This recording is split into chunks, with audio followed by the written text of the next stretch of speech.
ನಮಸ್ತೆ ಎಜಿ ನ್ಯೂಸ್ಗೆ ಸ್ವಾಗತ. ಬೆಳಗಾವಿ ಜಿಲ್ಲೆಯ ರಾಷ್ಟ್ರೀಯ ಹೆದ್ದಾರಿಯಲ್ಲಿ ಬರುವ ಕಿತ್ತೂರು ತಾಲೂಕಿನ ಎಂಕೆ ಹುಬ್ಬಳ್ಳಿ ಪಟ್ಟಣ ಪಂಚಾಯಿತಿ ಕಾರ್ಯಾಲಯದ ಮುಂಭಾಗದಲ್ಲಿ ನಿನ್ನೆಯಿಂದ ಕರ್ನಾಟಕ ದಲಿತ ಸಂಘರ್ಷ ಸಮಿತಿ ವತಿಯಿಂದ ಪ್ರಮುಖ ಬೇಡಿಕೆಗಳು ಆದ ಬಾಬು ಜಗಜ್ಜೀವನ್ ರಾಮ್ ಭವನ ಜಗದ ಅತಿಕ್ರಮಣ ತೆರವು ಮಾಡುವುದು, ಸರ್ಕಾರಿ ಹೆಣ್ಣು ಮಕ್ಕಳ ಶಾಲೆಗೆ ಸುತ್ತಲೂ ಆವರಣ ಗೋಡೆ ನಿರ್ಮಿಸುವುದು, ಪೊಲೀಸ್ ಠಾಣೆ ಮೇಲ್ದರ್ಜೆಗೆ ಏರಿಸುವುದು ಸೇರಿ ವಿವಿಧ ಬೇಡಿಕೆಗಳ ಈಡೇರಿಕೆಗೆ ಒತ್ತಾಯಿಸಿ ಇಂದು ಕೂಡ ಅಹೋರಾತ್ರಿ ಧರಣಿ ಮುಂದುವರೆದಿದೆ. ಇಂದು ಪ್ರತಿಭಟನಾ ಸ್ಥಳಕ್ಕೆ ಆಗಮಿಸಿದ ಸಮಾಜ ಕಲ್ಯಾಣ ಇಲಾಖೆ ಜಂಟಿ ನಿರ್ದೇಶಕ ರಾಮನಗೌಡ ಕೋನಹಳ್ಳಿ ಹಾಗೂ ಸಹಾಯಕ ನಿರ್ದೇಶಕ ಉಳ್ಳಾಗಡ್ಡಿ ಇವರ ಮನವಿ ಸ್ವೀಕಾರ ಮಾಡಿ ನಮ್ಮ ನ್ಯೂಸ್ ಸಮೂಹದ ರಾಜ್ಯ ಉಪಸಂಪಾದಕ ಬಸವರಾಜ್ ಅವರೊಂದಿಗೆ ಮಾತನಾಡಿದರು. ಇದಕ್ಕೂ ಮುನ್ನ ಹೋರಾಟಗಾರರು ಆದ ರಾಜಶೇಖರ್ ಹಿಂಡರಗಿ ಸೇರಿ ವಿವಿಧ ಹೋರಾಟಗಾರರು ಮಾತನಾಡಿದ್ದಾರೆ.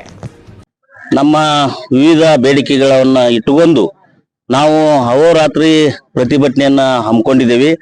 ಅದರಲ್ಲಿ ಮುಖ್ಯ ಬೇಡಿಕೆಗಳಂತಂದ್ರೆ ದಶಕಗಳಿಂದ ನಿರಂತರವಾಗಿ ಹೋರಾಟ ಮಾಡುತ್ತಾ ಮಾನ್ಯ ಜಿಲ್ಲಾಧಿಕಾರಿಗಳಿರ್ಬೋದು, ಎಲ್ಲ ಬಂದಂತ ಪಟ್ಟಣ ಪಂಚಾಯಿತಿ ಮುಖ್ಯಾಧಿಕಾರಿಗಳಿಗಿರ್ಬೋದು, ಸಂಬಂಧಪಟ್ಟ ಸಚಿವರುಗಳಿಗಿರ್ಬೋದು ಹಾಗೂ ಇನ್ನಿತರ ನಮ್ಮ ಸಮಾಜ ಕಲ್ಯಾಣ ಸಚಿವರಿಗಿರ್ಬೋದು, ನಮಗೆ ಡಾಕ್ಟರ್ ಬಾಬು ಜಗಜೀವರಾಮ್ ಭವನ ನಿರ್ಮಾಣಕ್ಕೆ ಅವಕಾಶ ಮಾಡಿಕೊಡಿ ಅಂತೇಳಿ ನಿರಂತರವಾಗಿ ನಾವು ಒಂದು ಮನವಿಯನ್ನು ಸಲ್ಲಿಸ್ಕೊಂತ ಬಂದಿದ್ದೀವಿ. ಆದರೂ ಕೂಡ ಮಾನ್ಯ ಸಚಿವರು, ನಮ್ಮ ಜಿಲ್ಲಾ ಉಸ್ತುವಾರಿ ಸಚಿವರ ಒಂದು ಟಿಪ್ಪಣಿ ನಮ್ಮ ಮನವಿಗೆ ಸ್ಪಂದಿಸಿ ಅವರು ಟಿಪ್ಪಣಿ ಕೂಡ ಮಂಜೂರಾತಿಗೆ ಆದೇಶವನ್ನು ನೀಡಿದ್ರು. ಅದ್ರ ಜೊತೆಗೆ ಎಚ್ ಸಿ ಮಾದೇವಪ್ಪ ಸಾಹೇಬರು ಸಮಾಜ ಕಲ್ಯಾಣ ಸಚಿವರು ಕೂಡ ಪಟ್ಟಣ ಪಂಚಾಯತಿ ಕಾರ್ಯಾಲಯಕ್ಕೆ ಪತ್ರವನ್ನು ಬರೆದ್ರು. ನೀವು ನಿವೇಶನ ಹಾಗೂ ನಿವೇಶನಕ್ಕೆ ಸಂಬಂಧಪಟ್ಟಂಗೆ, ಭವನಕ್ಕೆ ಸಂಬಂಧಪಟ್ಟಂಗೆ ಎಲ್ಲ ಪೂರಕ ದಾಖಲಾತಿಗಳನ್ನು ಒದಗಿಸಿ ಅಂತ ಹೇಳಿಕೆಸಿ ಪಟ್ಟಣ ಪಂಚಾಯತಿಗೆ ಒಂದು ನಿರ್ದೇಶನ ನೀಡಿದ್ರು ಕೂಡ ಮಾನ್ಯ ಜಿಲ್ಲಾಧಿಕಾರಿಗಳು ಕೂಡ ಈ ಒಂದು ಪಟ್ಟಣ ಪಂಚಾಯತಿಗೆ ನಿರ್ದೇಶನ ನೀಡಿದ್ದಾರೆ. ಏನೋ ಗೊತ್ತಿಲ್ಲ, ಪಟ್ಟಣ ಪಂಚಾಯತಿ ಮುಖ್ಯಾಧಿಕಾರಿಗಳ ಎಲ್ಲ ಬಂದಂತವ್ರು 4-5 ಜನ ಮುಖ್ಯಾಧಿಕಾರಿಗಳು ಆದ್ರೂ ಹೋಗಿದ್ರು ಕೂಡ ಯಾವ ನಿರ್ಲಕ್ಷ್ಯದಿಂದ, ಯಾವ ತಾರತಮ್ಯದಿಂದ ಈ ರೀತಿಯಿಂದ ಮಾಡ್ತಾ ಇದ್ದಾರೆ ಗೊತ್ತಿಲ್ಲ. ಆದ ಕಾರಣ ಈ ಸಾರಿ ನಾವು ನಿರ್ಣಯ ಒಂದೇ ಮಾಡಿದ್ವಿ. ಈ ಸಾರಿ ನಮ್ಮ ಒಂದು ಹೋರಾಟಕ್ಕೆ ಮತ್ತು ನಮ್ಮ ಒಂದು ಮನವಿಗೆ ಪ್ರತಿಫಲ ಸಿಗುವವರೆಗೂ ನಮ್ಮ ಇವತ್ತಿನ ಈ ಕಾರ್ಯಕ್ರಮದಲ್ಲಿ ಬಾಗಲಕೋಟದಿಂದ ಬಂದಂತ ನಮ್ಮ ಜಿಲ್ಲಾಧ್ಯಕ್ಷರು ಕೂಡ ವಿಠಲನ್ನ ಕೂಡ ಇವತ್ತು ಇಲ್ಲಿ ನಮ್ಮ ಜೊತೆಗೆ ಹೋರಾಟದಲ್ಲಿ ನಿರಂತರವಾಗಿ ನಿನ್ನಿಂದ ಇದ್ದಾರೆ, ಹಾಗೂ ಖಾನಾಪುರದಿಂದ ಬಂದ್ದಾರೆ, ಹಾಗೂ ಸ್ಥಳೀಯ ಜೈಭೀಮ್ ಯುವಕ ಮಂಡಳ ಹಾಗೂ ಇಲ್ಲಿಯ ತಾಲೂಕು ಅಧ್ಯಕ್ಷರುಗಳು ಕೂಡ ಅದಾರೆ. ನಮ್ದು ಒಂದೇ ಡಾಕ್ಟರ್ ಬಾಬು ಜಗಜೀವರಾಮ್ ಭವನಕ್ಕೆ ಮೀಸಲಿಟ್ಟಂತ ನಮ್ಮ ಸಂಪೂರ್ಣ ಜಾಗೆ ಒತ್ತುವರಿ ಆಗಿದ್ದನ್ನ ತೆರವುಗೊಳಿಸಿ ನಮಗೆ ಆ ಜಾಗೆಯ ನಿವೇಶನದ ಉತಾರು ಮತ್ತು ಅಲ್ಲಿರುವಂತ ಸಂಬಂಧಪಟ್ಟ ಕಟ್ಟಡಕ್ಕೆ ಬೇಕಾದಂತ ಎಲ್ಲ ದಾಖಲೆಗಳು ಪೂರೈಸಬೇಕು ಅನ್ನೋದೇ ನಮ್ಮ ಮುಖ್ಯ ಬೇಡಿಕೆ. ಅದರ ಜೊತೆಯಲ್ಲಿ ಪಟ್ಟಣದಲ್ಲಿ ಸರ್ಕಾರಿ ಹೆಣ್ಣು ಮಕ್ಕಳ ಶಾಲೆ ಒಂದು ಕೆರೆ ದಂಡದಲ್ಲಿ ಇರುವುದರಿಂದ ಅಲ್ಲಿ ಕೆಲವೊಂದು ಅದೃಶ್ ಹಿಂಡಲಿ ಅಂತೇಳಿ ಕಿತ್ತೂರು ತಾಲೂಕಾ ಉಪಾಧ್ಯಕ್ಷರು, ಏನು ನಮ್ಮ ಪಟ್ಟಣ ಪಂಚಾಯಿತಿ ಆಗಿ 10 ವರ್ಷ ಆದರೂ ಕೂಡ SC ST ಅನುದಾನ ದುರ್ಬಳಕೆ ಆಗ್ತಾನೆ ಇದೆ ಹೊರತಾಗಿ SC ST ಕಾಲೋನಿ ಅಭಿವೃದ್ಧಿ ಅನ್ನೋದೇ ವಂಚಿತ ಆಗಿದೆ. ಅದೇ ಒಂದು ನಮ್ಮ ಮುಖ್ಯ ಬೇಡಿಕೆ ಇದೆ. ಮತ್ತು ಮೂಲಭೂತ ಸೌಕರ್ಯಗಳಿಂದ ವಂಚಿತ ಇದೆ. ಈ ಒಂದು ಗಟಾರಿ ಆಯ್ತು, ಒಂದು ರೋಡ್ ಆಯ್ತು, ಒಂದು ನೀರಿನ ವ್ಯವಸ್ಥೆ ಆಯ್ತು, ಯಾವುದೇ ರೀತಿಯಿಂದ ಸೌಕರ್ಯ ಇಲ್ಲ. ಈಗ ಏನು 14 ಜನ ಸದಸ್ಯರು ಏನಿದಾರ 10 ಕುಂಟು ಲೆಕ್ಕಕ್ಕಿಲ್ಲ, ಆ ತರ ಆಗಿದೆ. ಏನೇ ಒಂದು ಬೇಕಾದ್ರೆ ನಾವೇ ಕಾಲ್ ಮಾಡೋದು, ನಾವೇ ಹೇಳೋದು, ನಾವೇ ಇದನ್ನ ಮಾಡೋದು. ಯಾಕೆ ಇವರ ಜನಪ್ರತಿನಿಧಿಗಳು ಹೌದಾ ಅಲ್ವಾ? ಇದೇ ಒಂದು ನಮ್ದು ಮುಖ್ಯ ಬೇಡಿಕೆ ಇದೆ.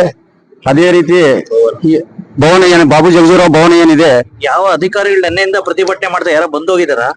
ಈಗಾಗಲೇ BD ಆಫೀಸಿಂದ ಅಧಿಕಾರಿಗಳು ಬಂದಿದ್ರು, ಮನವಿ ಕೊಡಿ ಅಂತಂದ್ರು. ನಮ್ಗೆ ಮುಖ್ಯ ಬೇಡಿಕೆ ಏನಿದೆ, DC ಸಾಹೇಬರು ಬರಬೇಕು, ಅವ್ರಿಗೆ ನಾವು ಮನವಿ ಸಲ್ಲಿಸ್ತೀವಿ ಅಂತ ಹೇಳ್ಬಿಟ್ಟು ಅವ್ರ ಗಮನಕ್ಕೆ ನಾವು ತಂದಿದ್ದೇವೆ.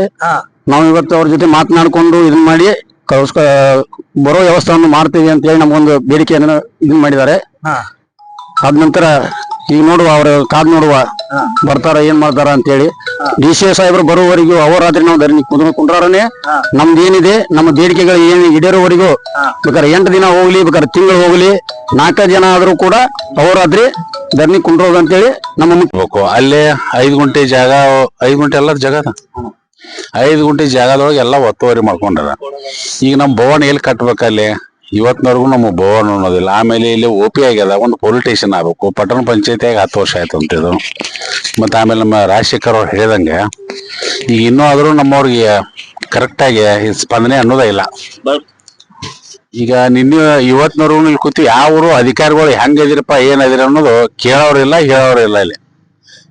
ಈಗ ನಾವು ನೀನು ಕಲಾವಿಗೆ ಅವ್ರಿಗೆ ಫೋನ್ ಮಾಡಿ ಮಾತಾಡಿದೀವಿ, ಮಾತಾಡಂತಲೇ ಬರ್ತೀವ್ರಿ ತಂದವ್ರು. ಇವತ್ತು ಬೆಳಿಗ್ಗೆ ಯಾರನ್ನೋ ಕೊಟ್ಟು ಹಚ್ಕೊಟ್ಟಿರತ್ತ, ಅವ್ರು ಬರಕಾಗಲ್ಲ ಅಂತ ಅನುಕೂಲ ನಾವು ಮನವಿ ಕೊಡುದಲ್ಲ ಅಂತ ಕೇಸಿಂದ ನಾವು ಹೇಳಿವಿ. ಈಗ ಸದ್ಯಕ್ಕೆ ಅವ್ರು DC ಸಾಹೇಬ್ರು ಬಂದಾಗ ನಾವು ಇಲ್ಲಿಂದ ಯಾರು ಅಲ್ಲಿವರೆಗೂ ಎಷ್ಟೋ ದಿನ ಆದ್ರೂ ಕೂಡ ನಾವು ಇಲ್ಲಿ ಧರಣಿ ಒಳಗೆ ಕೂತಾ ಬಿಡೋರು. ಈಗ ನಾನು ಅಲ್ಲಿ ಬಾಗಲಕೋಟೆಯಿಂದ ಬಂದನ ಸುಮಾರು ಇಲ್ಲಿ ಈ ಕೇಳಿದ್ರು ಇವರೆಲ್ಲ ಇವ್ರ ಬಾಯ್ಲೆಕ್ಕ ಲೋಕಲ್ ಸ್ಥಳೀಯ ಇವ್ರು ಇದ್ದಾಗ ಈ ತರ ಆಗಾಕತ್ತದ್ರಿ ಅಧ್ಯಕ್ಷರ ಅಂತ ಹೇಳಿದಾಗ ಮತ್ತೆ ಇವ್ರು ಯಾಕೆ ಇದು ಮಾಡೋಲ್ರು 14 ಜನ ಮೆಂಬರ್ಗಳು ಸ್ಪಂದನೆ ಮಾಡ್ಬೇಕಾಗಿತ್ತು. ಆ ಓಟ್ ಕೇಳಕ್ ಬಂದಾಗ ದಲಿತರು ಬೇಕು ಅವಾಗ. ಈಗ ಇಂಥ ಕೆಲಸಗಳು ಮಾಡ್ಬೇಕಾದ್ರೆ ದಲಿತರು ಬೇಕಾಗಿಲ್ಲ. ಅದೇನೋ ಅಂತಾರಲ್ಲ ಒಗ್ಗರ್ನಿಗೆ ಕಡಿಮೆ ಮಾಡ್ಕೊಂಡಂಗೆ ಮಾಡ್ಬಿಟ್ರ ನಮ್ಗೆ. ಒಗ್ಗರ್ನಿ ಕೊಡಕ್ ಅಷ್ಟ ನಮ್ಗೆ ಉಪಯೋಗ ಮಾಡೋದು, ಊಟ ಮಾಡೋ ಟೈಮ್ದಾಗ ತೆಗೆದಿಟ್ಟು ಊಟ ಮಾಡೋದು. ಆ ತರ ಆಗೈತೆ ನಮ್ಮ ದಲಿತರ ಪರಿಸ್ಥಿತಿ ಇಲ್ಲಿ MK ಹುಬ್ಬಳ್ಳಿ ಒಳಗ.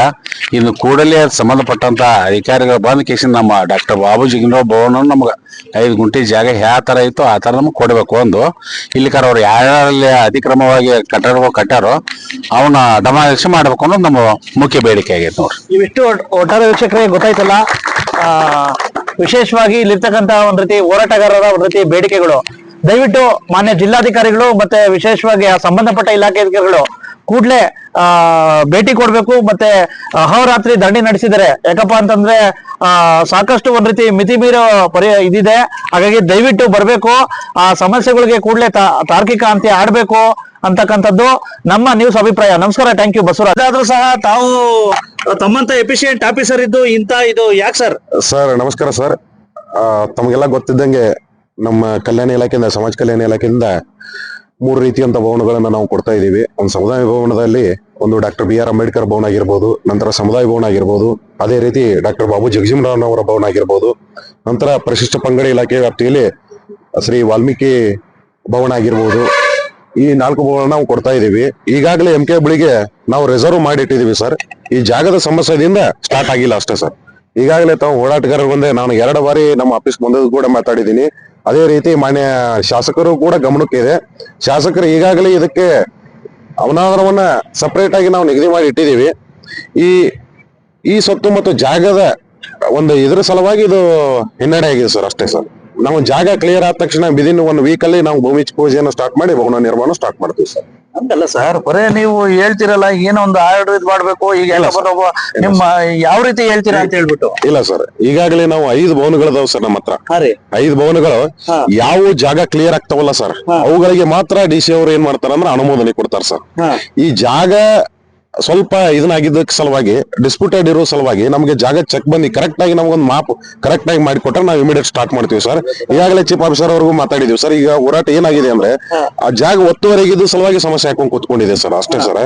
ನಾವು ಜಾಗ ಏನ್ ಇಮಿಡಿಯೇಟ್ ಆಧಾರ ಆಗಿರ್ಬೋದು, ಇನ್ನೊಂದು ಸೂಕ್ತವಾದ ಜಾಗವನ್ನು ಕೊಟ್ಟರು ನಾವು ಏನ್ ನಿರ್ಮಾಣ ಮಾಡಿಕೊಡೋದಾಗ ಏನ ನಮ್ಗೇನ ಅಭ್ಯಂತರ ಇಲ್ಲ ಸರ್. ಅಲ್ಲ, ಈ ಹೋರಾಟ ಇವ್ ನಡೀತಾ ಇದೆಯಲ್ಲ, ಬರೀ ನಿಮ್ ಗಮನಕ್ಕೆ ಮಾತ್ರ ನಿಮ್ಮ ಮೇಲಾಧಿಕಾರಿಗಳು ಏನಾದ್ರು? ಎಸ್ ಸರ್, ಈಗ ನಾನು ನಮ್ JD ಅವರಿಗೂ ಮಾತಾಡಿದ್ದೀನಿ ಸರ್. ನಾನು ಆಯ್ತು, ನೀವು ಪ್ರಪೋಸಲ್ ಸರ್ ಈಗಾಗಲೇ ಬರೇ ನಮ್ಗೆ ಜಾಗದ ಒಂದ್ ಸಾರಿ ನಮ್ ಕ್ಲಿಯರ್ ಆಗಿ ಬಿಡ್ತಂದ್ರೆ ನಾವು ಇಮಿಡಿಯೇಟ್ ಆಗಿ ಭವನ ಕಟ್ಟಡ ಸ್ಟಾರ್ಟ್ ಮಾಡ್ತೀವಿ ಸರ್. ಏನ್ ಸಮಸ್ಯೆ ಇಲ್ಲ ಸರ್. ನಮ್ಗೆ ಎಷ್ಟು ದಿನದ ಒಳಗಡೆ ವಾಪಸ್ ಸರ್ ನಮ್ಗೆ ಜಾಗ 1 ವೀಕ್ ಅಲ್ಲಿ ನಾವು ಭೂಮಿ ಪೂಜೆ ಸ್ಟಾರ್ಟ್ ಮಾಡ್ತೀವಿ ಸರ್. ಇಲಾಖೆಯ ಜಂಟಿ ನಿರ್ದೇಶಕರಾಗಿರ್ತಕ್ಕಂಥ ರಾಮನಗೌಡ ಕನ್ನಳ್ಳಿ ಅವರು ಬಂದಿದ್ದಾರೆ. ವಿಶೇಷವಾಗಿ ಸಾಕಷ್ಟು ಬೇಡಿಕೆಗಳನ್ನ ಅವರು ಮನವಿಯನ್ನ ಸ್ವೀಕಾರ ಮಾಡಿದ್ದಾರೆ. ಸರ್ ಹೇಳಿ ಸರ್, ತಾವು ಸಹ ಜಿಲ್ಲಾಧಿಕಾರಿಗಳ ಪರವಾಗಿ ಬಂದಿದ್ದೀರಾ, ಏನೇನ್ ಸಮಸ್ಯೆ ಸರ್? ಇದು ಯಾಕೆ ಸರ್ ಬಗೆಹರಿತಲ್ಲ? ನಮಸ್ತೆ ಎಲ್ಲರಿಗೂ. ಇವತ್ತು ಈ ನಮ್ಮ ಸಂಘಟನೆ ಪರವಾಗಿ MK ಹುಬ್ಬಳ್ಳಿ ಪಟ್ಟಣದಲ್ಲಿ ಸುಮಾರು 7 ಸಮಸ್ಯೆಗಳನ್ನ ಲಿಖಿತವಾಗಿ ಕೊಟ್ಟು ಒಂದು ಅಹೋರಾತ್ರಿ ಧರಣಿ ಸತ್ಯಾಗ್ರಹವನ್ನು ಹಮ್ಮಿಕೊಂಡಿದ್ದಾರೆ. ಅದಕ್ಕೆ ಸಂಬಂಧಪಟ್ಟಂಗೆ ನಾನು 7ರಲ್ಲಿ ಮುಖ್ಯವಾಗಿ ಮತ್ತೆ ತುರ್ತು ಏನು ಒಂದು ನಮ್ಮ ಸಮುದಾಯ ಭವನ ನಿರ್ಮಾಣ ಸಲುವಾಗಿ ಒಂದು ನಿವೇಶನದ ಸಮಸ್ಯೆ ಇದೆ. ಈ ಸಮಸ್ಯೆ ಆಲ್ರೆಡಿ ಅವರು ಹಲವಾರು ಬಾರಿ ಮಾನ್ಯ ಜಿಲ್ಲಾಧಿಕಾರಿಗಳು ಮತ್ತು PD DUDC ನಮಗೂ ಮನವಿ ಕೊಟ್ಟಿದ್ದಾರೆ. ಅದು ಅತಿಕ್ರಮಣ ತೆರವುಗೊಳಿಸಬೇಕನ್ನೋದೊಂದಿದೆ. ನಾವು ತುರ್ತಾಗಿ PD DUDC ಅವರ ಜೊತೆ ಚರ್ಚೆ ಮಾಡಿ ಅದನ್ನ ಬಗೆಹರಿಸಲಿಕ್ಕೆ ನೋಡ್ತೀವಿ. ಮತ್ತೆ ಈ ನಮ್ಮ SC ಸಮುದಾಯಕ್ಕೆ ಮೀಸಲಿಟ್ಟ ಅನುದಾನದ ಬಗ್ಗೆ ಒಂದು ದುರ್ಬಳಕೆ ಆಗಿರುವ ಒಂದು ಅವರು ಆರೋಪ ಅಂತದಿದೆ. ಅದೊಂದು ನಾನು ಶೀಘ್ರದಲ್ಲಿ ಒಂದು ತನಿಖೆ ಮಾಡಿಸಿ ವರದಿ ಕೊಡ್ತೀವಿ ಅಂತ ಹೇಳಿದೀವಿ. ಶಿಕ್ಷಣ ಇಲಾಖೆ ಮತ್ತು ಆರೋಗ್ಯ ಇಲಾಖೆ ಮತ್ತು ಪೊಲೀಸ್ ಡಿಪಾರ್ಟ್ಮೆಂಟ್ ಸಂಬಂಧಪಟ್ಟಂಗೆ 3 ಬೇಡಿಕೆ ಇದೆ. ಸಂಘಟನೆ ಹಿರಿಯರೊಂದಿಗೆ ಅದನ್ನು ಚರ್ಚೆ ಮಾಡಿದೀವಿ. ಅದರಂತೆ ಅದನ್ನು ಸೂಕ್ತ ಕ್ರಮ ತಗೊಂತೀವಿ. ಮುಖ್ಯವಾಗಿ ನಮಗೆ ಸಮುದಾಯಕ್ಕೆ ಇರ್ತಕ್ಕಂಥ ಸ್ಮಶಾನ ಭೂಮಿ ಸಮಸ್ಯೆ ಹೇಳಿದರೆ ಅದನ್ನ ತಕ್ಷಣಕ್ಕೆ ಅದು ಮಾಡ್ಲಿಕ್ಕೆ ನನಗೆ ಒಂದು ಕಾನ್ಫಿಡೆಂಟ್ ಇದೆ. 17 ಗುಂಟೆಗೆ ಒಂದು ನಮ್ಮ ಅನುದಾನ ಆಗ್ಲಿ ಅಥವಾ 24.1 ಇದೆ ಚೀಫ್ ಆಫೀಸರ್ ಅವ್ರಿಗೆ ಬರೋದು. ಅದಕ್ಕೊಂದು ಮೂಲಭೂತ ಸೌಕರ್ಯ ಒದಗಿಸ್ತೀವಿ. ಇನ್ನೊಂದು ಕಡೆ ಹೈವೇದಿಂದ ಆ ಕಡೆ ಸಾರ್ವಜನಿಕರಿಗೆ ತೊಂದರೆ ಆಗ್ಲಾರ್ದಂಗೆ ಇನ್ನೊಂದು ಸ್ವಲ್ಪ ಸಮುದಾಯ ಭವನಕ್ಕಾಗಿ ಜಾಗ ಕೇಳ್ತಾ ಇದ್ದಾರೆ. ಅದಕ್ಕೊಂದು ಕ್ರಮ ತಗೊಂತೀವಿ. ಸ್ಮಶಾನ ಭೂಮಿಗಾಗಿ ಅದಕ್ಕೊಂದು ಕ್ರಮ ತಗೊಂತೀವಿ. ಸೊ ನೆಕ್ಸ್ಟ್ ಇನ್ನೊಂದು ಈ ಸ್ವತ್ತು ಉತ್ತಾರ ನೀಡಲಿಕ್ಕೆ ಕ್ರಮ ತಗೋಬೇಕಂದಿದ್ದಾರೆ. ಅದನ್ನು PD ಅವರ ಗಮನಕ್ಕೆ ತಂದು ನಾನು ಫಾಲೋ ಅಪ್ ಮಾಡಿ ಚೀಫ್ ಆಫೀಸರ್ ಮುಖಾಂತರ ಅದು ಅನುಷ್ಠಾನ ಆಗುವಂಗೆ ಪ್ರಯತ್ನ ಪಡ್ತೀವಿ, ಫಾಲೋ ಅಪ್ ಮಾಡ್ತೀವಿ ಅಂತ ಈ ಸಂದರ್ಭದಲ್ಲಿ ಹೇಳ್ತಾ, ಬೇಡಿಕೆಗಳನ್ನ ಏನ್ ಸಲ್ಲಿಸಿದ್ದಾರೆ ಅದನ್ನು ನಾವು ಪೂರಕವಾಗಿ ಸ್ಪಂದಿಸಿ ಮನವಿ ಕೈ ಬಿಡಬೇಕು ಅಂತ ಹೇಳಿ ಎಲ್ಲಾ ಹಿರಿಯರಲ್ಲಿ ಅಥವಾ ನಮ್ಮದು ಸಂಘಟನೆ ಪದಾಧಿಕಾರಿಗಳಲ್ಲಿ ಒಂದು ಮನವಿ ಮಾಡಿದ್ದೀವಿ. ಇಷ್ಟನ್ನ ಕ್ರಮ ತಗೊಂಡಿವಿ. ಉಪ ಪೊಲೀಸ್ ಸ್ಟೇಷನ್ ನ ಒಂದ್ ರೀತಿ ಮೇಲ್ದರ್ಜೆಗೇರಿಸ್ತಕ್ಕಂಥದ್ದು, ಹೀಗೆ ವಿವಿಧ ಮತ್ತೆ ಪಟ್ಟಣ ಪಂಚಾಯತಿಲಿ ಈ ಪಟ್ಟಣ ಪಂಚಾಯತಿ ಆದಾಗಿಂದ SC STP ಮತ್ತೆ TSP ಅನುದಾನ ಒಂದ್ ರೀತಿ ದುರ್ಬಳಕೆ ಆಗಿದೆ ಅಂತ ಹೇಳ್ಬಿಟ್ಟು ಇವ್ರು ಹೇಳ್ತಾ ಇದ್ದಾರೆ. ಈ ಒಂದು ಹೋರಾಟಕ್ಕೆ ನಾನು ಪತ್ರಕರ್ತನಾಗಿ ನಾನು ಸಹ ಇವರ ಹೋರಾಟಕ್ಕೆ ಬೆಂಬಲ ಕೊಡ್ತಾ, ಹೌದು ವಿಶೇಷವಾಗಿ ಸಾಕಷ್ಟು ಕೆಲಸಗಳು ಆಗ್ಬೇಕಾಗಿದೆ. MKಹುಳಿ ಪಟ್ಟಣ ಪಂಚಾಯತಿ ವಿಷಯಕ್ಕೆ ಬಂದಾಗ ಸಾಕಷ್ಟು ಇನ್ನು ಅಭಿವೃದ್ಧಿ ಆಗ್ಬೇಕು. ಯಾಕಪ್ಪ ಅಂತಂದ್ರೆ ಒಂದ್ ರೀತಿ ಮೂಲಭೂತ ಸೌಕರ್ಯಗಳು ಆಗ್ಬೇಕು, ಮತ್ತೆ ಸ್ವಚ್ಛತೆ ಅನ್ನೋದು ಇದಾಗಬೇಕು. ಇದ್ರ ಜೊತೆಗೆ ಏನು ಇವ್ರು ಹೇಳಿದ್ರಲ್ಲ ಸರ್ಕಾರಿ ಹೆಣ್ಣು ಮಕ್ಕಳ ಪಾಠಶಾಲೆ, ಅದಕ್ಕೆ ಕೆರೆ ತುಂಬಿದಾಗೆಲ್ಲ ಒಂದು ಸಾಕಷ್ಟು ಹಾವುಗಳು ಸೇರಿದಂತೆ ಸಾಕಷ್ಟು ಕೀಟಗಳು ವಿಶೇಷವಾಗಿ ಶಾಲೆಗೆ ಬರ್ತಕ್ಕಂಥ ಪರಿಸ್ಥಿತಿ ನಿರ್ಮಾಣ ಆಗಿರುತ್ತೆ. ದಯವಿಟ್ಟು ಸರ್ಕಾರ ಮತ್ತೆ ಶಿಕ್ಷಣ ಸಚಿವರು ಅದಕ್ಕೊಂದು ಕಾಂಪೌಂಡ್ ನಿರ್ಮಾಣ ಮಾಡ್ಕೊಡ್ಬೇಕು. ಜೊತೆಗೆ ಇವರೇನು ಮುಖ್ಯ ಹೋರಾಟ ಮಾಡ್ತಾ ಇದಾರಲ್ಲ, ಏನು ಡಾಕ್ಟರ್ ಬಾಬು ಜಗಜೀವನ್ ರಾಮ್ ಆ ಜಾಗನ ದಯವಿಟ್ಟು ಆದಷ್ಟು ಇದ್ರೆ ಆ ಜಾಗಕ್ಕೆ ಉತ್ತರಗಳು ಕೊಡ್ಬೇಕು. ಈಗ ಅಲ್ಲೆಲ್ಲ ವಾಸ ಇದ್ರೆ ದಯವಿಟ್ಟು ನನ್ನ ಪತ್ರಕರ್ತರ ಅಭಿಪ್ರಾಯ ಸಪರೇಟ್ ಜಾಗ ಕೊಟ್ಟು ನಿರ್ಮಾಣ ಮಾಡ್ಲಿ, ಹೊಸ ಜಾಗನ ಸಪರೇಟ್ ಸರ್ಕಾರ ನಿಯೋಜನೆ ಮಾಡಿ, ಆಯ್ತಾ. ಅದ್ರ ಜೊತೆಗೆ MKಹುಳಿ ಪಟ್ಟಣ ಪಂಚಾಯತಿಯ ಒಂದ್ ರೀತಿ ವ್ಯಾಪ್ತಿಯಲ್ಲಿ ಬರ್ತಕ್ಕಂಥ ಸಾಕಷ್ಟು ರಾಷ್ಟ್ರೀಯ ಹೆದ್ದಾರಿ ಬರುತ್ತೆ, ಸಾಕಷ್ಟು ಅಪರಾಧ ಪ್ರಕರಣಗಳು ಏನಾದ್ರು ಪ್ರಕರಣ ದಾಖಲೆಗಳು ಮಾಡಕ್ ಹೋದಾಗ ಕಿತ್ತೂರ್ಗೆ ಹೋಗ್ಬೇಕು. ಹಾಗಾಗಿ ದಯವಿಟ್ಟು ಇಲ್ಲೇ ಒಂದ್ ರೀತಿ ಉಪ ಪೊಲೀಸ್ ಠಾಣೆನ ಮೇಲ್ದರ್ಜೆಗೇರಿಸಿದ್ರೆ ಸಾಕಷ್ಟು ಅನುಕೂಲ ಆಗ್ತೈತೆ. ಇದ್ರ ಜೊತೆಗೆ ಇವತ್ತು ಈ ಎಲ್ಲಾ ಹೋರಾಟಗಾರರು ವಿನಂತಿ, ಇದು ಒಂದು ಪಾಯಿಂಟ್ ಮಾಡ್ಕೋಬೇಕಾಗಿ ನಾನು ವಿನಂತಿ ಮಾಡ್ಕೊಳ್ತೇನೆ. ಯಾಕಪ್ಪ ಅಂದ್ರೆ ಈ ಪಟ್ಟಣವನ್ನ ಸ್ವಚ್ಛತೆಗೊಳಿಸ್ತಕ್ಕಂಥವ್ರು ನಮ್ಮ ಹೆಮ್ಮೆಯ ಪೌರ ಕಾರ್ಮಿಕರು. ಬಹುಶಃ ಮತ್ತೆ ಭಾಗಶಃ ಒಂದು 3 ರಿಂದ 4 ತಿಂಗಳಷ್ಟು ಒಂದ್ ರೀತಿ ಅವ್ರಿಗೆ ವೇತನ ಕೊಟ್ಟಿಲ್ಲ ಅಂತಕ್ಕಂಥದ್ದು ಪಾಪ ಅವಾಗವಾಗ ಪೌರ ಕಾರ್ಮಿಕರು ಕೇಳ್ತಾರೆ. ದಯವಿಟ್ಟು ಅದನ್ನು ಸಹ ನೀವು ಆ ಪಾಯಿಂಟ್ ಅನ್ನು ತಗೊಂಡವ್ರಿಗೆ ದರ್ಸ್ಕೊಡ್ಬೇಕು ಅಂತ ಹೇಳ್ಬಿಟ್ಟು ಈ ಸಂದರ್ಭದಲ್ಲಿ ಈ ಹೋರಾಟಗಾರರಿಗೆ ಜೊತೆಗೆ ಯಶಸ್ವಿಯಾಗ್ಲಿ ಹೋರಾಟಗಾರರಿಗೆ ಅಂತ ಹೇಳ್ತಾ, ಅಧಿಕಾರಿಗಳು ಕೂಡಲೇ ಭೇಟಿ ಕೊಡ್ಬೇಕು, ಈ ಸಮಸ್ಯೆನ ಬಗೆಹರಿಸಬೇಕು ಅಂತ ಹೇಳಿ ನಾನು ಸಹ ಇವರ ಹೋರಾಟಕ್ಕೆ ಬೆಂಬಲ ಕೊಡ್ತಾ ಈ ನನ್ನ ಮಾತುಗಳನ್ನ ಮುಗಿಸ್ತೇನೆ. ನಮಸ್ಕಾರ.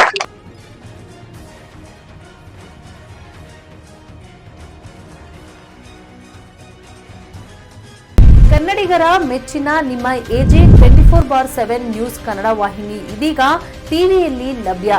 ವೇಳೆ ನೋಟಿಸ್ ಕೊಟ್ಟಿದ್ರೆ ವಾಪಸ್ ತಗೋತೀವಿ.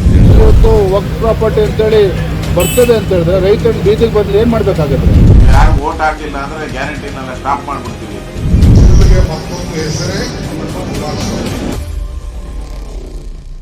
ಕರ್ನಾಟಕ ಮತ್ತು ದೇಶ ವಿದೇಶ 360 ಡಿಗ್ರಿ ಸುದ್ದಿ ಹಾಗೂ ಉತ್ತರ ಕರ್ನಾಟಕ, ಬೆಳಗಾವಿ, ಬಾಗಲಕೋಟೆ, ಧಾರವಾಡ, ಹಾವೇರಿ, ಗದಗ, ಬಿಜಾಪುರ ಜಿಲ್ಲೆಯ ಕ್ಷಣ ಕ್ಷಣದ ವಿವರವನ್ನ ಪಡೆಯುವುದಕ್ಕೆ AJ 24/7 ನ್ಯೂಸ್ ಕನ್ನಡ ವಾಹಿನಿಯನ್ನ ಲೈಕ್ ಮಾಡಿ, ವಿಡಿಯೋಗಳನ್ನ ಶೇರ್ ಮಾಡಿ, ಕಮೆಂಟ್ ಮಾಡುವ ಮೂಲಕ ನಮ್ಮ ವಾಹಿನಿಗೆ ಸಹಕಾರ ನೀಡಿ ಮತ್ತು ಚಾನೆಲ್ ಅನ್ನ ಸಬ್ಸ್ಕ್ರೈಬ್ ಮಾಡಿ.